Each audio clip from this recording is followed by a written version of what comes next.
Again?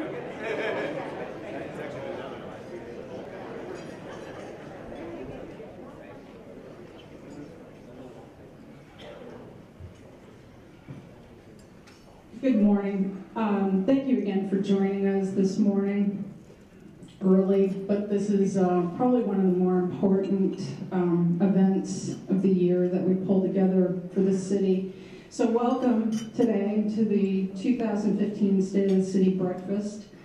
My name is Denise Wagner, and I represent Johns Creek Business Association, and we are pleased to co-host this event every year with the Johns Creek Chamber of Commerce.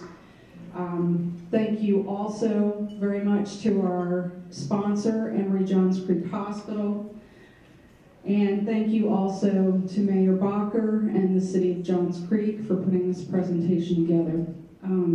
I do want to take a moment to also thank Ms. Diane Lasorda up at the front, who has worked very hard to help registration go smoothly.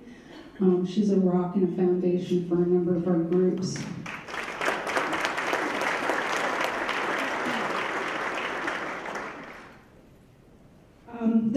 For those of you who don't know, the Johns Creek Business Association was formed in 1997, one of the older business networking groups in the area.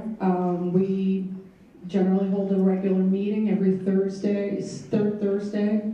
And I was introduced to the Johns Creek Business Association while I was working for TPA Realty Services. I'm not sure if Reese Waite is still here or if he had to go. I was terrified of networking, and I had never done it. And I've heard this repeated from folks in our hospital, that Johns Creek is one of the easiest and nicest places to be, to join with people, to get together, to meet people, to find common interests.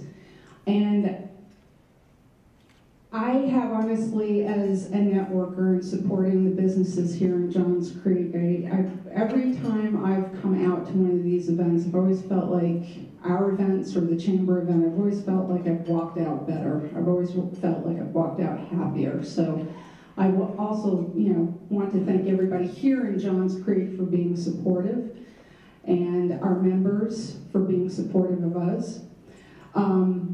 With me today is my board of directors. Our secretary is Patty Hansen. Our treasurer, Victoria Gaines with Roosters. Pat McCardle with Transamerica. Kathy Kendrick with American Disposal. Don Kemp with MetLife. Barry Colano with Level Creek. Skip Rollquid with, Dramatic Water Solutions, and this is my team.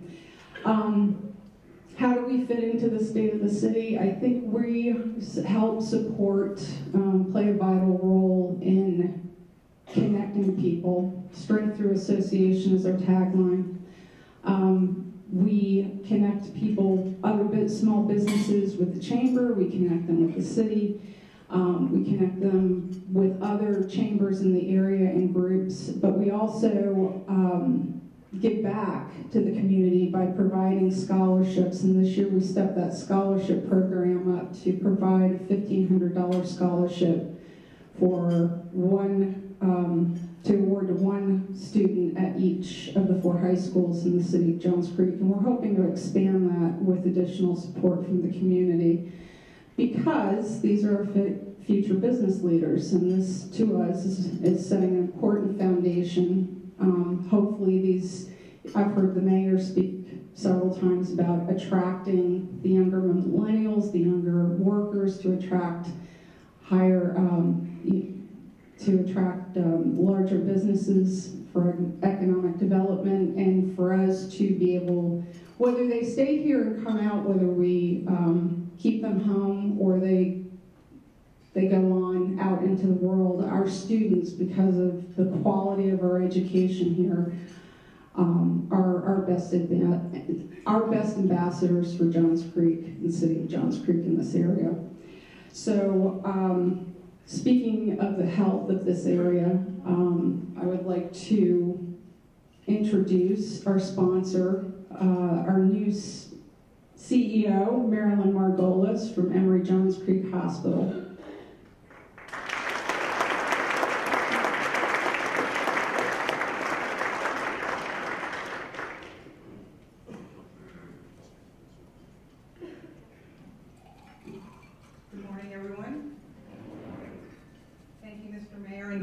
Nice to see you all here. Nice to see everybody here, and thanks for joining us this morning. We're pleased to sponsor the 2015 State of the City Breakfast. I want to thank, I don't know if there's Denise, the Johns Creek Business Association, the Johns Creek Chamber for hosting this event. We really especially want to thank the City of Johns Creek for being such an extraordinary community that's a pleasure and an honor to serve. When I was listening to Dee give the wonderful prayer, I was thinking everything that he said is what makes this community so special, so thank you for that. Emory Johns Creek and the City of Johns Creek have had a unique experience of growing up together during the past 8 years. So I guess that makes us in about 3rd grade. We are really growing together on similar paths of continuous improvement to meet the demands of this changing population and changing marketplace. We are both committed to being exceptional by setting high standards and delivering the best possible outcomes for our community. We want to serve Johns Creek in wellness, we want to deliver on our promise, and we want to work together to be partners in a healthy lifestyle.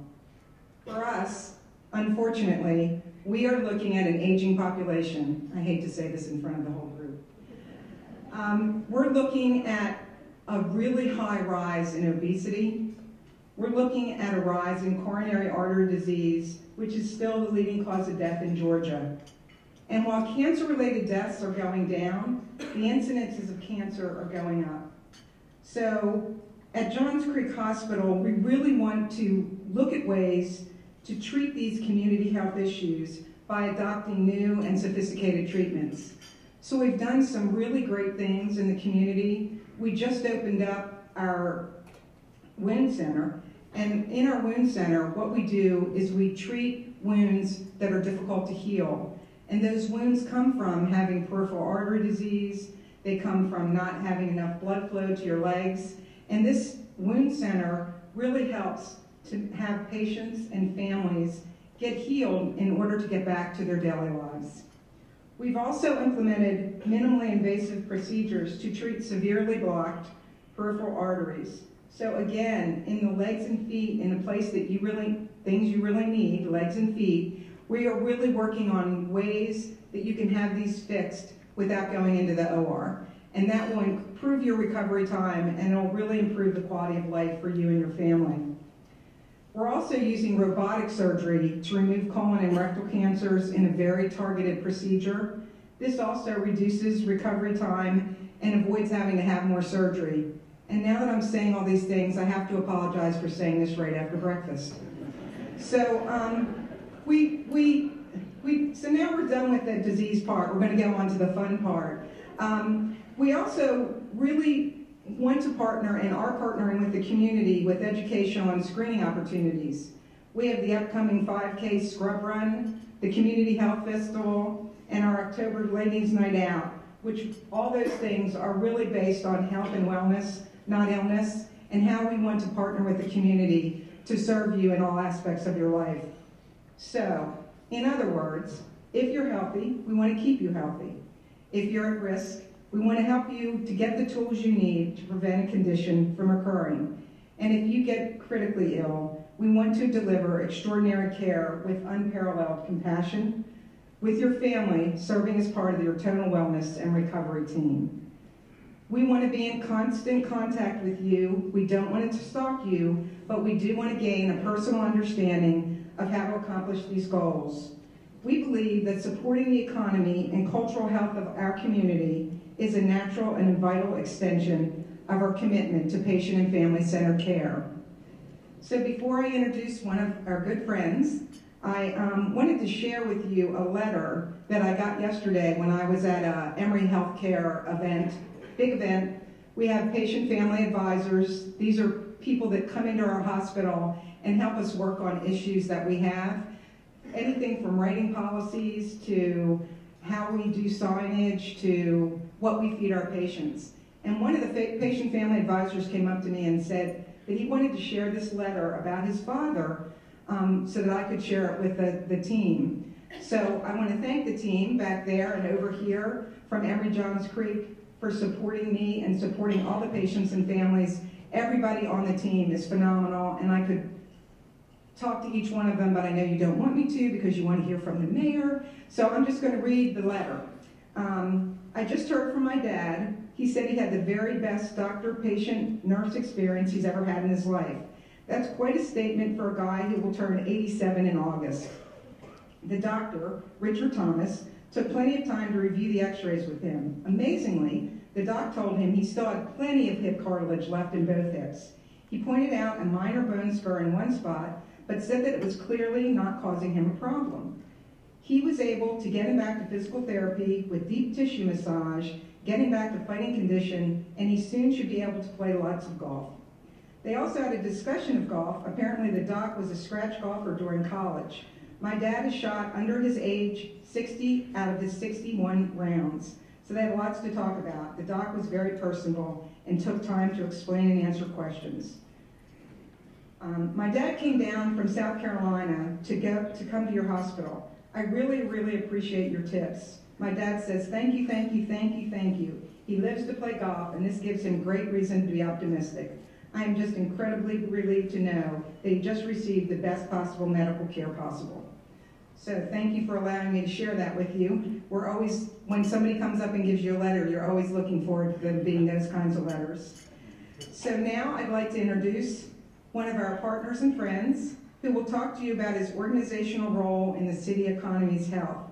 He serves as the president of the Johns Creek Advantage of Commerce and is also on the board of the Johns Creek Advantage and Johns Creek Foundation. It's my pleasure to welcome Mr. John Beamont.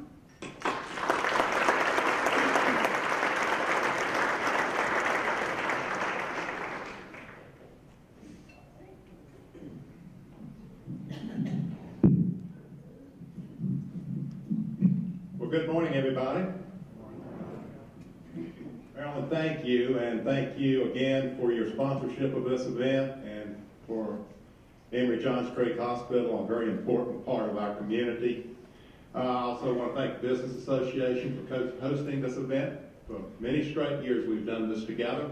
And I want to thank you for coming out on such a blizzardy day. It's just wonderful to hear. Next year we'll be talking about the blizzard of 15 when we say we were here last year. I have the pleasure to talk to you this morning for a few minutes about the Chamber and then introduce our mayor. I'll be brief, but I'd like to go over a few items with you. Our Chamber was formed in 2006, about the same time as the city, a little bit before the city. We've had many accomplishments. We've had great growth and partnership with the business community, the community at large, and the city of Johns Creek. Our mission is now, and always has been, to help businesses connect, grow, and thrive in this community. In support of this mission, we've launched many Johns Creek initiatives that are now their independent nonprofit organizations. Leadership Johns Creek, Arts on the Creek, which is now the Johns Creek Arts Festival, and Johns Creek Advantage, our economic development organization. Business support and retention is of the utmost importance for our chamber. 2014, we hosted over 70 networking events, monthly meetings, and numerous other activities, such as lunch and learns, workshops, and the opportunity for our members to work on various community task groups. Our Small Business Resource Center, in partnership with JCA, provides education and one-on-one consulting at no cost to new businesses and startups. We connect current and former small businesses to business planning, capital solutions, workforce planning, and other resources typically needed by small businesses. Our objective going forward is to reach out to every new business opening in Johns Creek, every new business. And speaking of new businesses, the good news is we've had 66 businesses open so far this year. That's just amazing. These are small businesses, and you say, well, so what? Well, that represents hundreds of part-time and full-time jobs for our community, a wonderful thing. Our 2014 Johns Creek Business Expo held over 100 exhibitors and 1,000 visitors, providing an unsurpassed opportunity for our businesses to showcase their products. And last but not least, our gala and monthly events offer an opportunity for all of our members to meet and hear from top business leaders and public officials. I encourage you to visit us. We're at the table over here after the event. You can go to our website, johnscreekchamber.com. But in any event, come see us and let us talk to you about what we have to offer. And now it's my pleasure to introduce our speaker that everybody wanted to hear from this morning, Mayor Mike Bodker. Mayor Bodker is a native New Yorker, but he was rescued and came south as a young child.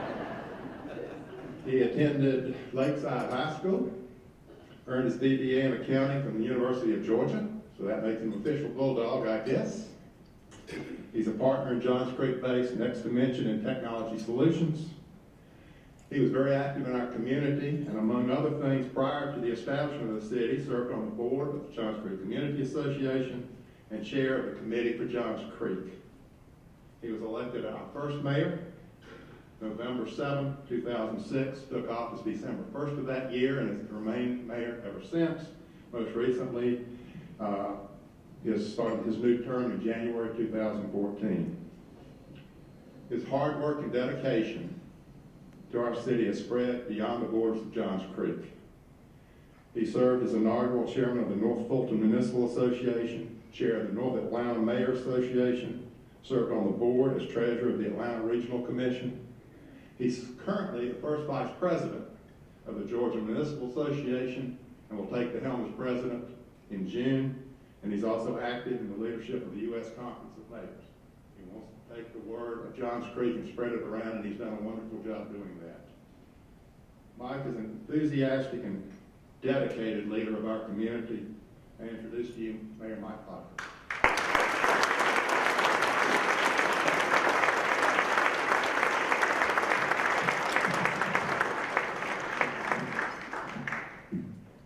Give me a second, I've got to get straightened out. I've got a lot of props today, and I want to make sure I've got them all in the right place. I was here late last night. I cannot think of a time that I have ever felt like a state of the city was more important.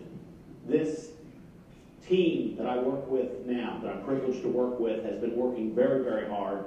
I'll have an opportunity to introduce them in a few minutes, but we are really governing, and I've got a lot to tell you about today. I do want to point out a couple of things administratively. You have cards on your table amongst the many things that you have on the table. On the back, you'll have an opportunity if you want to share any thoughts about the district, which is a big part of what we're going to talk about today. Any initial thoughts, please fill the card out. You're welcome to leave it at the table, or if you'd like, you can hand it to any one of our staff members on the way out. I also just got word, I hate to start a meeting on a sour note, but I just got word from our vice chair of the Fulton County Commission that we've lost a stalwart of North Fulton. Tom Lowe has just passed away recently, so shocking news to get while sitting at the table. I also want to take a moment, I have an opportunity to work with mayors all across the country, and the one thing that I can tell you, there's lots of things that we share, but the one thing that I can tell you is every mayor that I've ever met takes so seriously the public safety team that they work with, knowing that in essence they go out and we put them in harm's way every day, and our only hope is that they return to their families every single night. We check them in, and we want to check them back out.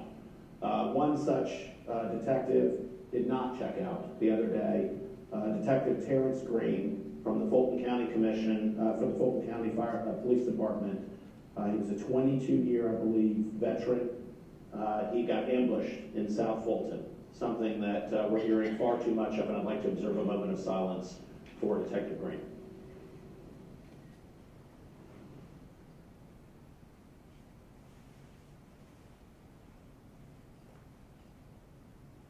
Thank you.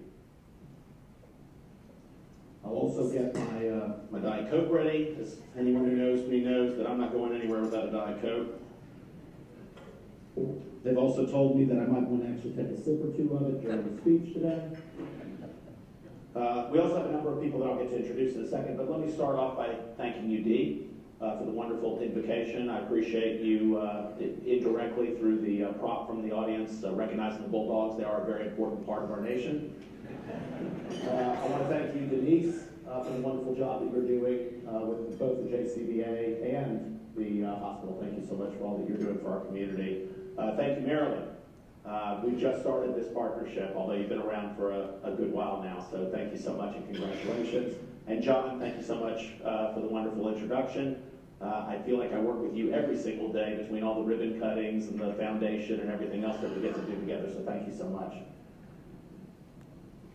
I want to begin this morning by giving you a fair warning. If you came today to hear me give a litany of all the wonderful things that we've accomplished in the city of Johns Creek, I'm certainly going to do that. But I'm going to sort of veer away a little bit from the traditional eggs and issues way that I've delivered the state of the city. And in fact, please buckle up.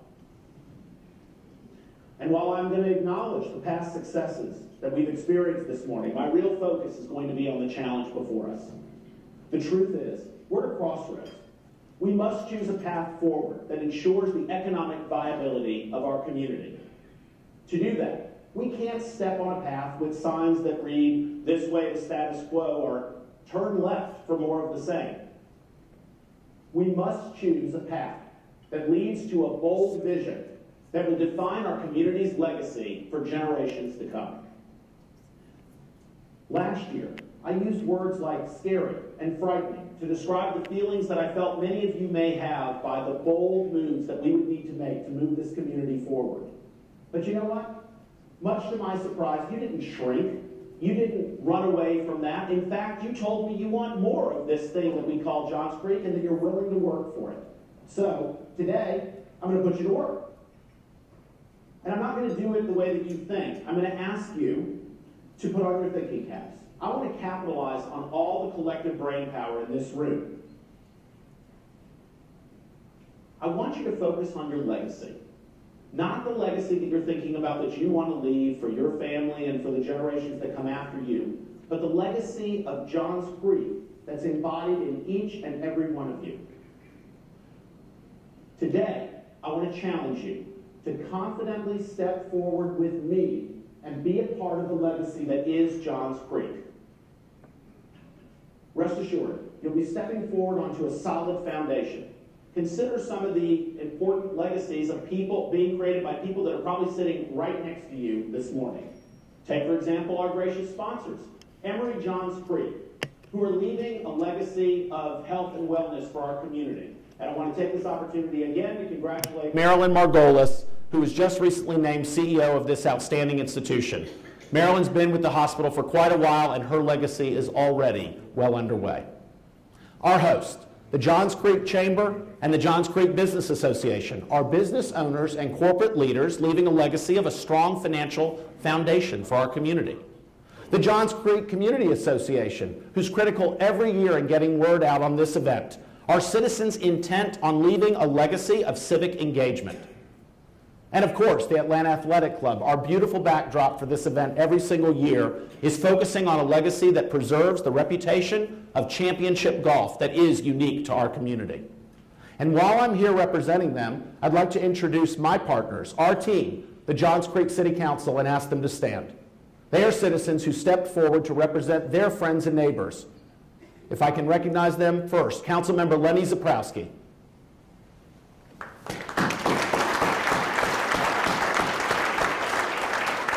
Councilmember Bob Gray.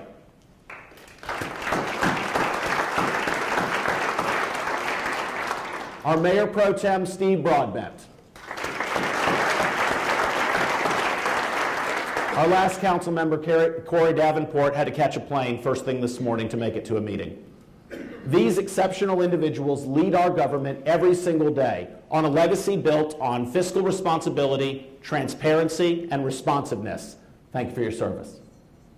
I'd also like to thank, who cannot make it today due to illness, our former Mayor Pro Tem, Kelly Stewart. But I would like to thank and congratulate our former council member, Brad Raffensperger, who's assumed the House District 50 state representative role. Congratulations, Brad.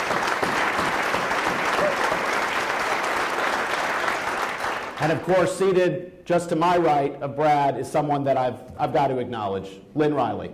Lynn, you started by serving us, of course, in the JCCA, but beyond that, the Fulton County Commission. Of course, you held the seat that Brad now holds in the State House. You flew through that House. You created so much partnership that the governor tapped her to be our new State Revenue Department chair. I mean, we could not be in better shape to have her as our commissioner of the State Department of Revenue. Lynn, thank you for all of your service.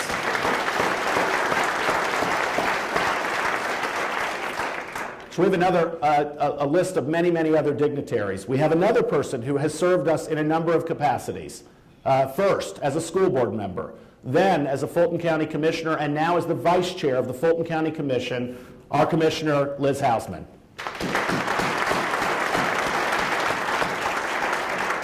I have a mayor and a former mayor here that I want to acknowledge, Mayor Eric Clarkson of Chamblee. Thank you, Eric, for being here. And former mayor, but you're always a mayor if you've been a mayor, Mayor Bill Floyd from the city of Decatur. I also want to introduce to you, if you haven't met him yet, our new Fulton County Manager. Congratulations, Dick Anderson.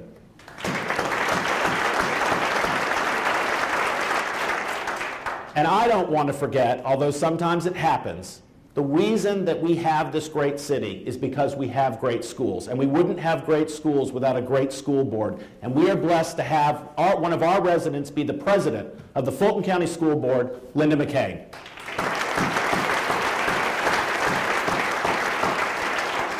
I hope you never have an opportunity to have to work with this gentleman in an official capacity, but we have our new city solicitor, Larry DeLand, here. And likewise, wonderful guy. I like to meet him in social settings, not when he's working at the bench, our municipal court judge, Don Schaefer.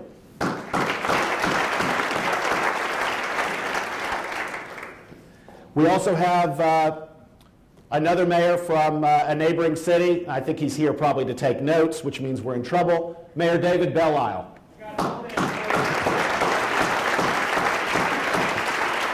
David, I'll be writing my love note to Alpharetta right after this. We also have Michael Paris, President and CEO of the Council for Quality Growth here. Courtney Bernardi, the Executive Director of the Johns Creek Advantage. Tom Tate, the Chair of the Johns Creek Advantage. Ken Davis, the Chair of the Greater North Fulton Chamber of Commerce. Frida Hardage, who represents us on the MARTA board. I also want to give my special thanks to Diane Lasorda. Every year, she does the registration for this event, and I'm pretty sure that we wouldn't have this many people sitting in the room if it were not for your hard effort. Thank you, Diane. Wayne Kidd, President of the Johns Creek Veterans Association. Judy Lefebvre, President of the Johns Creek Community Association. Wayne Carroll, President of the Johns Creek Foundation. We made it through our list.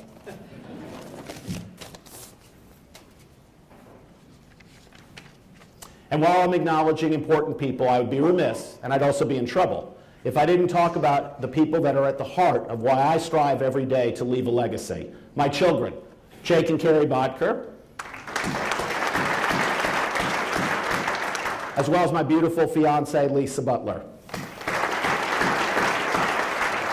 And I'm blessed today to be joined by my mother, Gert Bodker. If we can, let's explore the concept of legacy a little further. For those of you with children, your legacy may simply be the exceptional education that you're leaving them by choosing such a wonderful place as Johns Creek in our schools. Many of you may be engaged in your churches and synagogues, and your legacy will be helping us build a community of faith that recognizes that we have more similarities than differences. Our hardworking team at Johns Creek is leaving a legacy of hard work through their efforts on our citizens every day. But they don't only work hard, they work smart. You may not know it that most of our competitors take 8 to 10 employees per 1,000 citizens to get the job done. And at Johns Creek, we get that same job done with just over 3 employees per 1,000 citizens. And I'd like to use this as an opportunity to ask all of our staff to stand and be recognized. Yes, all of you, please stand.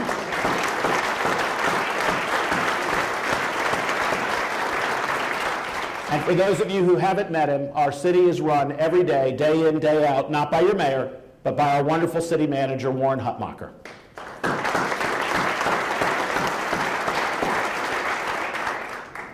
Allow me, please, to take a moment to reflect on what this dedicated team members has accomplished in 2014. I promise I'm only going to stick to the highlights because, unlike other years, you've got this at your table, which has all the details on what we've accomplished in the last year. So please take time to look at that, maybe after I'm done talking. Let's start with Public Works. Last winter was something that none of us will soon forget. Matter of fact, those images were blasted across the nation. People still talk about the fact that when there's a little dusting like we had this morning, our cities are paralyzed. Johns Creek experienced its own share of snow, but we were prepared. We had extra equipment on place, and we had salt and sand, and we were able to take care of things, and I think the experience once you crossed our border was much better than what you may have experienced before you got there. But it wasn't the sand and the gravel and the extra equipment that ultimately made the difference. I think it was events like what happened with Major John Clifton. John heard about a child that was stranded in a bus, a middle school age special needs child who couldn't get home to his parents and his parents couldn't get to him. So John went in his four-wheel drive vehicle, picked up the child, acknowledged the bus driver who said he was fine, acknowledged the teacher who said they were fine, put the child in the car, and drove him home to his parents. What a great example of exceptional service.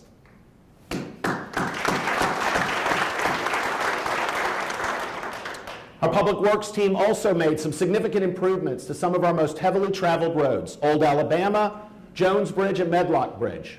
And we believe that as a result of this, we're able to get traffic moving a little bit faster.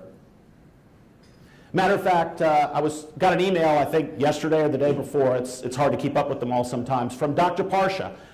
We had the most interesting ribbon cutting. John, I know that you'll remember this. Dr. Parsha is the first person that during a ribbon cutting actually complimented us on a road, Old Alabama, that's always bumper to bumper. And I said to him, why would you want Old Alabama to be bumper to bumper? He said, because Mayor, folks are constantly stopped in front of my shopping center so they see my business. But Dr. Parsha actually sent us an email complimenting us because some of the work that we did on Old Alabama has the traffic flowing. So I hope his business doesn't drop. We're also committed to shortening your daily commute. Last year, we added a traffic management system that uses cameras and a control center in City Hall to monitor traffic 24/7 and allow us to change the programming to move folks through the city faster. Not that we want to get rid of you. But we know you don't just drive. So last year, we also added over 2 miles of trails to get you easier to parks, to schools, to shopping, anywhere that you want to go by foot. Our Public Works Department also secured $33 million in federal funds. And I'm confident that not only would we have not gotten the funds, but we wouldn't have been able to invest them as wisely without a wonderful Public Works Department. Now let's take a look at recreation and parks. I know this is an area that's near and dear to many of you, and I think last year they literally hit it out of the park. The amphitheater at Newtown Park now offers us a wonderful amenity that we can all enjoy if we want an intimate concert or other intimate performances, and I think it's going to be here for generations to come. What a wonderful asset. If you haven't been to it yet, you'll have a wonderful opportunity with our summer series coming up. Rogers Bridge, one of the state's oldest trestle bridges, is a historic landmark for our Johns Creek community. And last year, we partnered with Duluth, Gwinnett, Fulton County, and the National Park Service to breathe new life into this old structure. We've applied for an ARC grant, and hopefully soon we'll be figuring out the best way to bring this bridge back to life. Programs led by our park staff continued to thrive in 2014. We had something for every age and interest. Kids flocked to our new Lego camp. Our active adults kept Park Place buzzing with everything from bridge to Zumba. And our dog lovers enjoyed Puppapalooza. In fact, the other day I was out driving down Old Alabama Road and I thought something was pretty interesting. It was pouring rain. And I looked through the woods at Newtown Park and I was surprised to see something in the neighborhood of 25 to 50 people with their dogs in the rain at that park. What a wonderful, wonderful thing we've got going on in Johns Creek. We also expanded our adaptive recreation program for the city's special needs residents and their children, a vital but underserved population, and we're going to expand that program into Shake Rag Park this year. We worked with the Johns Creek Veterans Association to launch the Johns Creek Veterans Memorial. This is a wonderful, wonderful memorial to our veterans, and we think it's going to be a model for the nation. Public safety is also another key area I'd like to address. We know that you place a high value on the safety of your families. What you may not know is in 2014, we were ranked the 6th safest city of our size in the United States. And just recently, we were named the 2nd safest city in Georgia. And I'm a little competitive, and I want you to understand that number 1 only had 5,000 citizens. So we are actually the safest large city in Georgia.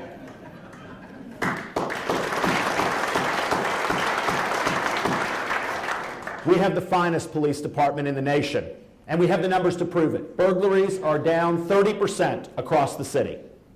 The department is also committed to service. I don't know if you know this, but when you go out of town, excuse me, I'm looking for something. When you go out of town, you can actually ask the police department to check on your home. So I did that. Lisa, Jake, and Carrie and I were headed out of town to Disney for the kids' first trip to Disney. And I was a little nervous, and I wanted to get out quickly. So we loaded up in the car, and we headed down to Disney. The next morning, we're in the parking lot of Disney, and all I'm thinking about is, oh my God, this is going to be difficult as a parent. But as we're about to get out of the car, I get a phone call. And I'm not going to repeat the words that I said because I had to apologize to the kids for using such language. It was one of our police officers who had come to do the first check of my home. He went, started at the garage, worked his way all the way around the house, and when he got to the front door, much to his surprise and now mine, he tried the knob, and guess what? The door flew wide open. What this proves is that this program works. He was able to figure out that that door was unlocked, thank goodness, before the criminals did. And to prove that they had come, you get a letter when they're done that tells you every date and time that they came to your house. Folks, if you're not using this service, it's an exceptional service. I hope you'll take advantage of it. And Chief, I apologize if you get overrun. But effective policing doesn't stop with our uniformed officers. Our Police Community Services Division created community partners through our Business and Neighborhood Watch program, our Citizens Police Academy, and our Citizens Auxiliary program. Our women's safety classes fill up almost as fast as they're announced. And in fact, another story, my fiance and my daughter happened to take the class the other day. And as a dad, I'm actually very thankful of the skills that Carrie learned. Because I'm thinking, you know, at 12 years old, she's going to be getting ready for her first date sometime when she turns, I don't know, 30. But when she does, if any of those boys get a little out of hand, she now has the skills to defend herself. Public safety is also not complete without our fire department. When you have an emergency, you know that the dedicated men and women of the Johns Creek Fire Department will be there within minutes. And last year, we partnered with Alpharetta to lower our response times and add more resources to the northwestern portion of our city. This is important because not only does it get important resources to you faster, it also, for those folks, lowers their insurance ratings as well. When you dial 911, you expect an immediate and professional response. Chatcom, our emergencies communications partnership between Sandy Springs, Brookhaven, and Dunwoody, and we hope many more soon, has received an interesting award. They are the first public outsourced private partnership 911 center in the nation to receive CALIA certification, showing you how professional they are. That same CALIA certification, by the way, is enjoyed by our police department as well. So congratulations to them.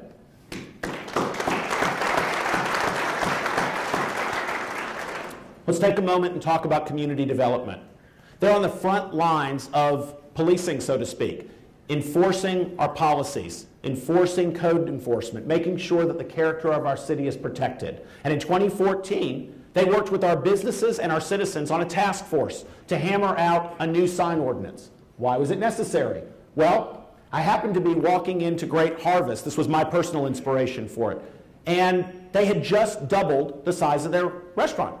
Something that I think we all would be excited about, right? I mean, we want every business to double in Johns Creek. It so happened that when they doubled, they took the space that was just next door to them, that was on the end of the building, and it was all glass. So They thought, well, this is going to be good. We have these signs in our window. There's stripes at the top and the bottom, and they say, you know, fresh bread, fresh cookies, and they extended it all the way around the window, all the way around the new windows. So how did Johns Creek respond? We gave them a wonderful welcome. We issued them a ticket.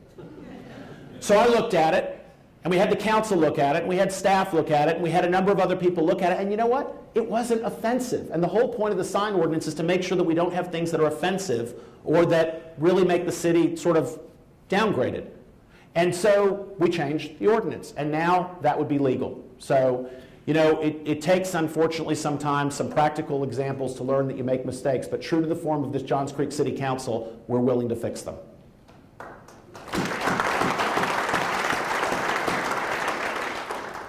We also toughened our massage parlor ordinance over a concern about human trafficking that we're hearing far too much about. We hired an expert attorney, and our council adopted a new policy, and I'm happy to say that 7 of these establishments have now closed. The bottom line that I'm here to deliver is we are not going to tolerate human trafficking in the city of Johns Creek. And thank you, Chief, for all of your efforts, including the sting operation that was very successful in the last 2 weeks. Thank you very much. There's some other highlights that I'd like to point out. One, in 2014, we launched 3 new smartphone apps, which you have a card at your table that describes them and lets you know how you can download them. And if you haven't, please download them again, maybe after the meeting. If you can have an app on your phone to order Starbucks, we thought maybe you should have an app on your phone that you can order or get us to fix potholes and broken traffic lights. Matter of fact, I can tell you a little story about that. My friend Corey is sitting at the table right here at the front, and Corey and I were out one evening, and when we returned, it happened to be the day I had just learned about one of our apps. Corey was telling me that he has this wonderful traffic light about a block away that he can see from his bedroom window. It shines red because it never changed. It was constantly red, and it shined in his bedroom window. So I thought, hey, let's try out the app. I got Corey to download the app. So he downloaded the app, and I had him take a picture of the traffic light and turn it in, which is how you use the app. He called me the next day. He said, Mayor, it worked wonderfully. Now, instead of seeing a shining, bright red light in my window every single day, I get to see it go from green to yellow to red. But it does work. JC Now is an app developed at City Hall internally that lets us notify you of emergencies and lets you easily find council agendas and maps. What's even more exceptional about this app is that it was entered into an international contest with 16,000 participants, and we won. Congratulations to our team. JC Fix It allows you to report issues like potholes and broken lights, and it lets those go directly to our staff. The Johns Creek Police app, called JCPD for Me, lets you file complaints, access police records, and view daily crime bulletins. At this pace, I'm pretty sure that there's probably going to be an app for you to rate this speech in real time next year. I'm actually going to hope we stick to the potholes and the coffee. Transparency is also our focus. On March 16th, we're going to begin live streaming our council meetings and work sessions. It'll give you an opportunity to see what's going on without having to show up at City Hall. Not that we're discouraging you. You can go to our website, you can click on a button, and you can view the meeting real time, or if you don't make it while we're holding the meeting, there'll be an archived version of it with bookmarks, so you can go right to the agenda, find the topic that was of interest to you, click on it, and see our meetings. And we're also going to be adding our Planning Commission and our Board of Zoning Appeals. Sorry, John.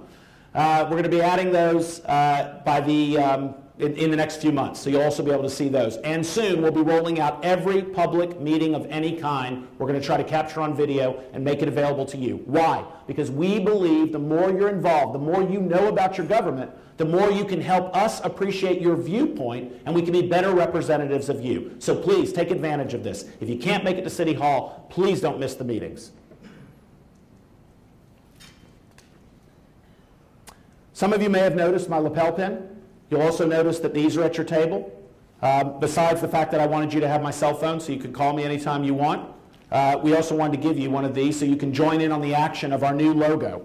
And not only do we have a new logo, we have a new brand. And the brand adopted last year has the tagline, "Be the exception." Selecting this brand was not a casual process. We partnered with Johns Creek Advantage, with the Johns Creek Convention and Visitors Bureau and the Johns Creek Chamber of Commerce to conduct surveys to figure out what makes Johns Creek unique and what sets us apart. And I think we've accomplished that. Let me read a portion of our branding narrative that I think will tell you it all. You don't get ahead by following the crowd or settling into the comfort of the status quo. Successful people set one goal after another, and they go for it. They work hard to accomplish them. They change the rules. They look for better ways. They rewrite history, and they usher in progress. Perhaps that's why leaders and achievers are attracted to Johns Creek, because we aren't satisfied with the status quo either. Johns Creek is the exception to the everyday.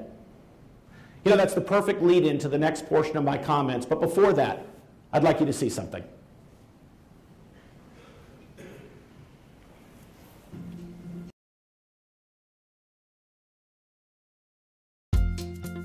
Johns Creek is the exception to the everyday, a place our residents proudly call home. With nationally ranked schools, signature golf courses, upscale neighborhoods, and diverse recreational offerings, it's easy to see why for sale signs in our community don't last long. Being exceptional takes hard work, and it comes with a cost. Whether it's paving roads, protecting our community, improving our parks, or the many other key services Johns Creek offers.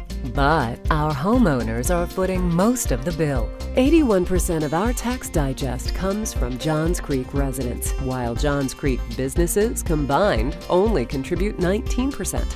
And the families who choose Johns Creek as the place to watch their children grow, play, and learn often move on once the kids move out. Kids who are among the best and brightest, who spent their formative years learning in our schools, but don't bring their talents back after college graduation, and don't return to start their own families. Currently, Johns Creek appeals to executives looking to live in a place that values achievement. However, our commercial environment does not lure in businesses that would build here and contribute to the overall quality of life, such as professional offices, upscale restaurants, or high-end retailers. But we can change that. Johns Creek sits at a critical crossroads of economic viability, and we have a bold vision to define the community's legacy for generations to come. The District, an area focusing on 728 acres at the intersection of 141 and McGinnis Ferry Road in what was originally developed as Technology Park Johns Creek. The city has launched a master planning effort to shape what it will become. Currently, it serves an important part of our commercial core with more than 300 businesses and several thousand employees, and major tenants such as Alcon Laboratories, Nordson Corporation, Emory Johns Creek Hospital, Saya, and World Financial Group, just to name a few. With plenty of room for new businesses and attractions, by focusing development here, we can leverage the existing infrastructure while preserving and protecting existing neighborhoods. The District can be an economically strong and socially vibrant gathering spot reflecting the best of Johns Creek, a place that increases the commercial tax base to help ensure levels of service continue to meet the community's needs and expectations, from park improvements to neighborhood paving to police and fire services. The District will be a destination linking past, present, and future into an exceptional legacy. But the city needs your help. Right now, the District is only a concept. Your input will guide the vision as each brushstroke brings the full image to life. What's your bold vision, your big idea, and how will you be a part of our legacy? Bold vision, exceptional ideas, a sustainable community, and you. The District will create the competitive identity for Johns Creek that sets it apart, an identity formed by the people who call it home. Be a part of the legacy. Be the exception.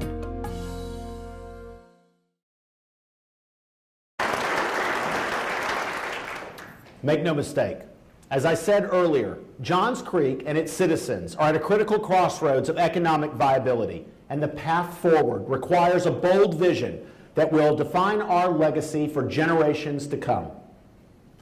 While we're here today to celebrate our accomplishments, we must now focus on our future. Those of you who know me know that I prefer to be candid, so let me candidly share with you the issues that are before us. And note that I said issues, not issue, because we can't boil this down into a single talking point.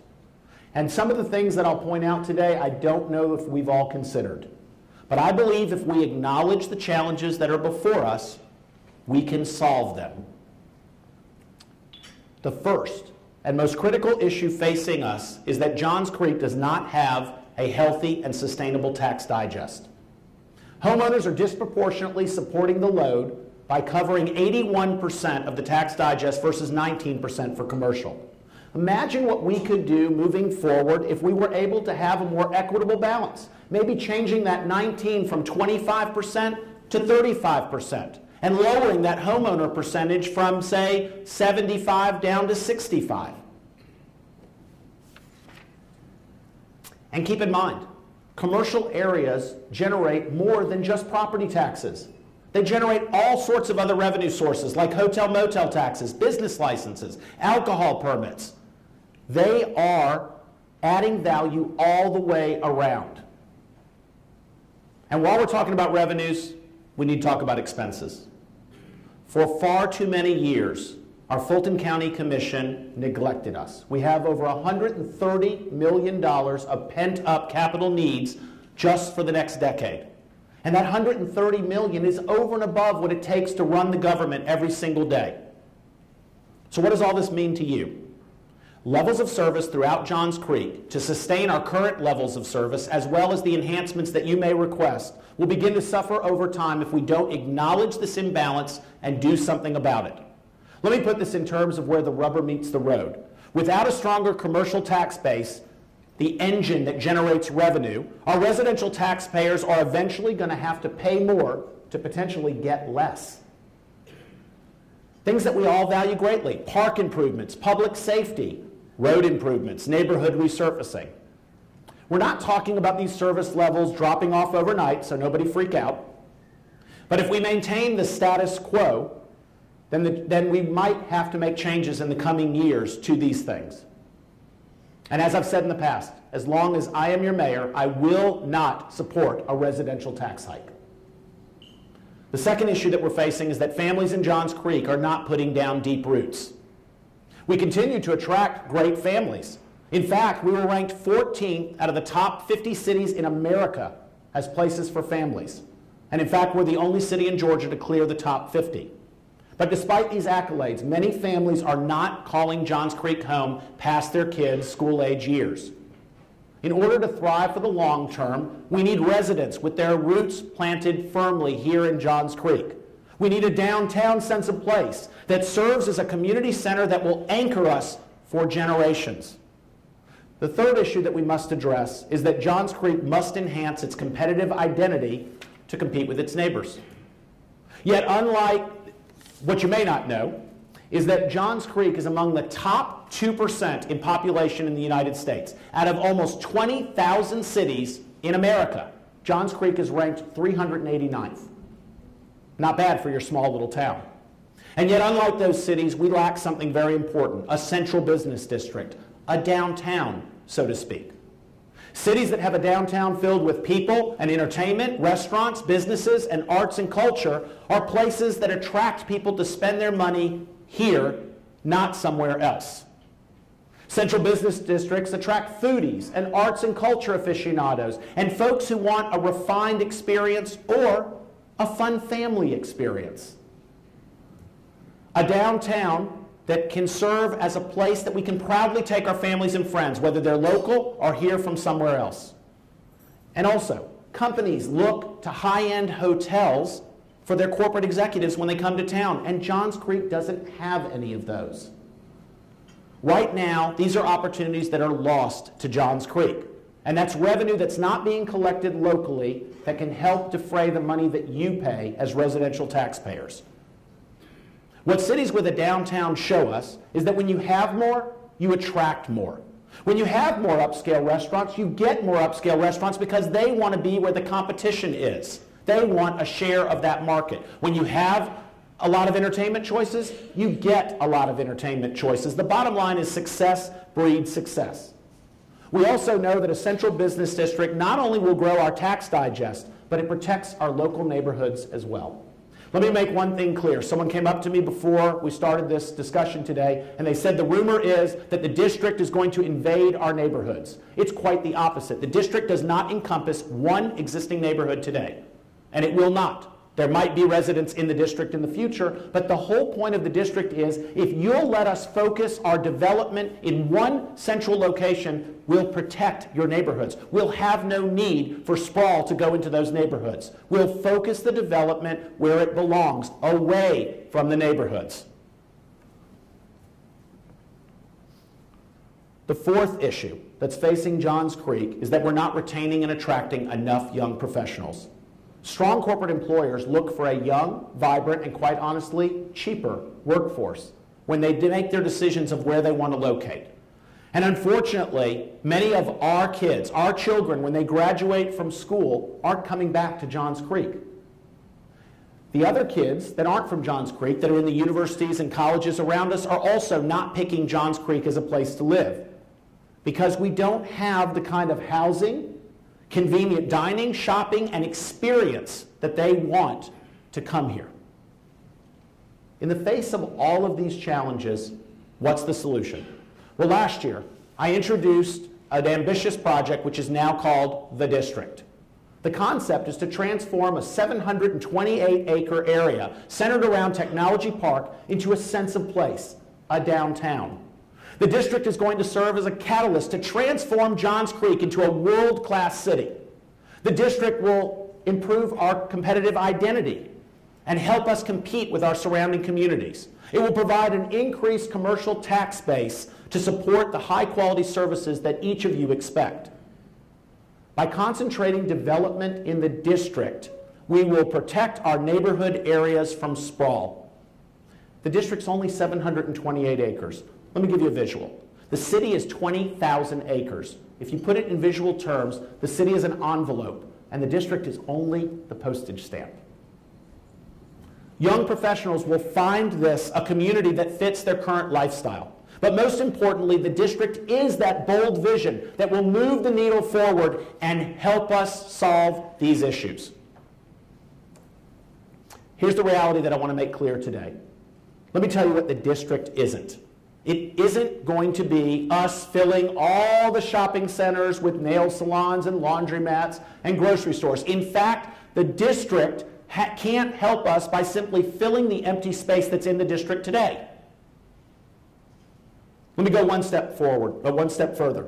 To build a more sustainable and balanced tax digest, the district cannot be, excuse me for saying this for anyone in the room, downtown Duluth, downtown Suwanee, or Mayor Belle Isle. It can't be Avalon. In fact, you can fit 8 Avalons within the district. Don't get me wrong, these are all fantastic destinations. And while I don't put it on Tweet or on Facebook, I visit them often. The bottom line is that we must have a well-planned central business district that uses land efficiently by going vertical. Why vertical, you may ask? Because if you compare us to our neighbors, the ones that are more successful with a more sustainable tax digest, let's say Sandy Springs. Sandy Springs earns 3 times what Johns Creek does per acre of commercial land. Roswell and Alpharetta generate twice what we do per acre of commercial land. This is all revenue that's being lost to Johns Creek because we're not efficiently using land. Let me give you one more statistic. 172 acres of the 728 acres, almost 25% of the district, is made up with just surface parking. Imagine if we could convert some of that land from surface parking to revenue-generating land. So how do we right this ship? First, we need to stop comparing ourselves to communities that are smaller. Instead, we need to think of places like downtown Montreal. Why downtown Montreal? Well, one, part of my family is from Montreal, so I know it well. But let me explain to you a little bit about Montreal that you might not know. Montreal is 698 acres. The district is 728. Or, why don't we talk about downtown Charlotte? Downtown Charlotte is 255 acres. You could fit almost 3 Charlottes in the district. Let's talk about the Paris Business District, 458 acres. You could have almost 2 Paris business districts in our district. So why did I use these examples? Because what we're trying to achieve is a level of street-level vibrancy. We want to create energy that attracts both people to live there, visit there, spend money there, locate their business there.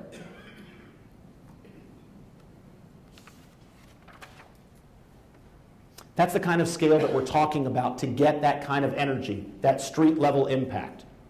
But we're not just talking vertical. You'll actually be able to look around, and unlike some of the cities I described, you'll be able to see the sky. We're not talking about building heights that are out of character for our community. But we need to go fully integrated at the street level, which is why I'm using Montreal and Paris as an example. Maybe I'll give you one more example here. I was recently in New York. How many of you have been to New York? We all know that the one thing that you enjoy when you go to any major city and you're in their downtown area is that you can walk to almost anything. So when we left the hotel, we wanted to get something to eat. We only had to walk 2 blocks to what I'm told is the second best bagel place in America. And then when we got done with that, we wanted to figure out if we could see a show. So we only had to walk another 6 blocks, happened to be to Times Square, and figure out if we could afford tickets and go see a show that night, if there were any available. And then on the way back, although we were going to go to dinner that night, we could have stopped at one of many grocery stores within a few blocks and picked up food and bread, and then we could have walked next door to the wine shop, and then we could have walked next door to the flower shop. We would have had everything that we needed at our fingertips, only a few steps away. And that's the kind of thing that we're trying to create in Johns Creek. You don't have to move to the district, but you'll be able to come to the district and enjoy that, and so will many other people. And believe me, plenty of people will want to live in the district as well because it's a different lifestyle. My vision for Johns Creek is for us to have the downtown of choice for North Metro Atlanta. Or as I like to say, we're going to bring just the right amount of urban to suburban. You know, we like to think of ourselves in Johns Creek as the ungovernment of governments, and I believe this is going to be the undowntown of downtowns. And it can be done, and it will be done right here in Johns Creek. Look, Johns Creek is an exceptional community, and we need exceptional ideas to make this district a reality. Remember those thinking caps that I asked you to put on a little earlier? I'd like you to imagine pulling them down a little more snugly now, because this is where we need them.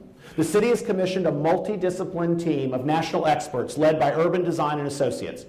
I'm not going to go into the litany of the companies, but I want to explain something to you. We're going to look at every single aspect of this project to get it right. We're going to look at traffic. We're going to look at retail economics. We're going to look at the architecture. We're going to look at what it takes and what is realistic because we want to get this thing perfect. But we need your active participation in the public input meetings. We need your ideas so that this is representative of you, our Johns Creek citizens.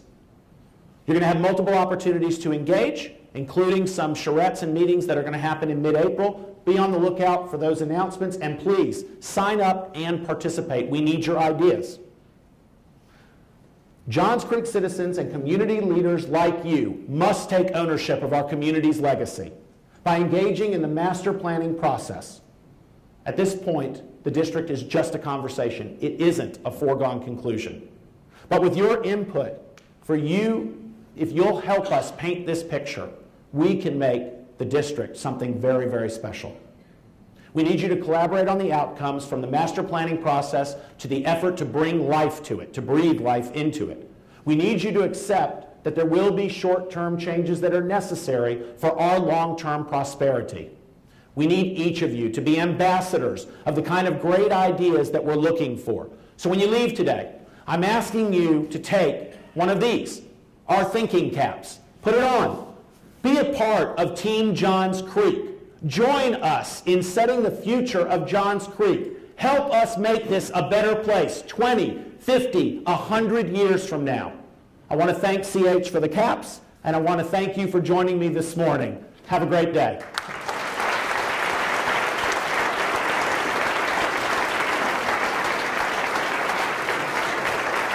Thank you.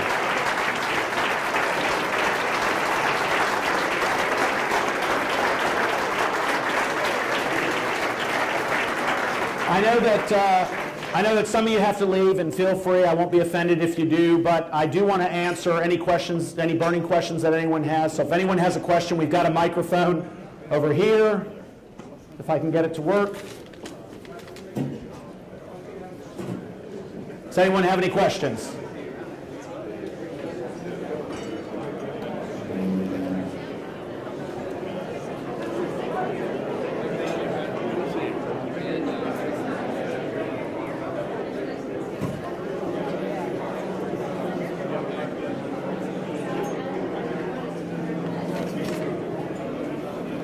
Can we get the mic turned up, please?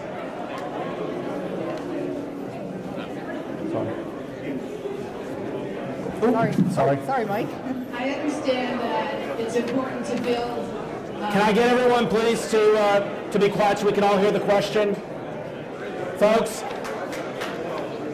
I understand that it's important to build some kind of infrastructure to keep the young people in town, but I think we also need to think about the retirees who no longer need the huge homes and still want to stay in the area and are not ready to go into one of these assisted living organizations. So I would just hope that that would be something, along with the traffic concerns, that we would be focusing on. Yeah, one of the things that's really, really neat that I've read about these walkable urban communities, which is what we're talking about, is that the same thing that's attractive to the millennials, the ability to get around easily, not to have to get in a car, to be able to walk to all the conveniences, is also the things that our active seniors like. So we believe that it's going to be as attractive to the active seniors as it is to the millennials.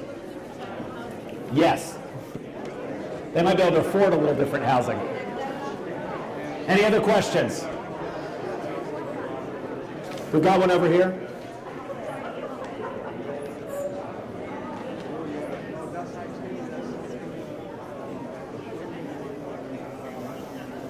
Good morning, Mayor. Nazira Dawood. I work for the Fulton County Health Promotion Division.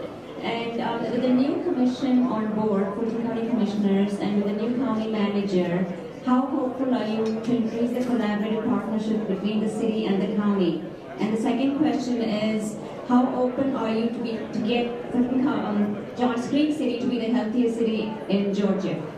Well, I don't know that I'm the best example of a healthy city in Georgia, but I'm sure we can all be healthier. As it relates to the Fulton County Commission, I've got to tell you that one of the things that I thought was so telling of our new Fulton County Commission is that the very first thing that Chairman Eves did when he got a new commission on board was he called all the mayors of Fulton County together, and they made a commitment that we're going to look at every issue that we have disagreement on and try to put them in the past. And I think that's a great step forward. The bottom line is we have a great county, and it's a whole lot easier to fix what we've got than go create something new. Any other questions? Well, with that, then I'll just simply thank you for coming today. I hope you have a great day throughout Johns Creek, and hopefully the snowstorm of 2015 is already ended. Have a great day.